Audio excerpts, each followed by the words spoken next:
রমজান মাসে দুপুর 12টায় আল্লাহর একটি খাস নাম যদি কেউ 7 বার পড়তে পারে, আমার আল্লাহ তার মনের সব আশা পূরণ করে দেবে ইনশাআল্লাহ। আল্লাহর কসম করে বলছি প্রিয় ভাইরা আমার, রমজান মাস এটি গুরুত্বপূর্ণ মাস, দোয়া কবুলের মাস। রমজান শাহরু রমাদান, এই যে রমাদানে আল্লাযী উনজিলা ফিল কোরআন, আমার আল্লাহ কোরআন নাজিল করেছেন। সুবহানাল্লাহ, কোরআন নাজিলের মাস রমজান মাস। কোন ব্যক্তি যদি রমজান মাসে দুপুর 12টা যখন বেড়ে যাবে, দুপুর 12টা বেজে যাওয়ার পরে মানুষগুলো তখন যদি আল্লাহ তাআলার এই খাস নামটি 7 বার পড়তে পারে, আমার আল্লাহ তার সব দোয়া কবুল করে দিবেন। কি অবস্থায় আছেন আপনি? সন্তান কথা শুনছে না, বিদেশে যাচ্ছেন কিন্তু যেতে পারতেছেন না, কোনো আয় উন্নতি নেই, ইনকাম যা করেন তার চাইতে আরো বেশি খরচ হয়ে যায়, বিপদের পর বিপদ, আপনি বিপদ থেকে উঠতেই পারতেছেন না। এই আমলটা করেন, এই আমলটা করেন, আজকে আল্লাহ তাআলা আপনাকে ফলাফল দান করে দেবে ইনশাআল্লাহ। সপ্তাহখানেক আপনি ফলাফল পাবেন ইনশাআল্লাহ।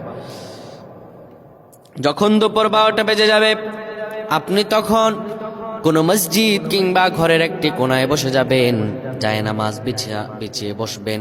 এরপরে আপনি 10 বার দুরূদ শরীফ পড়বেন, এরপরে আপনি 7 বার পড়বেন আর রহমান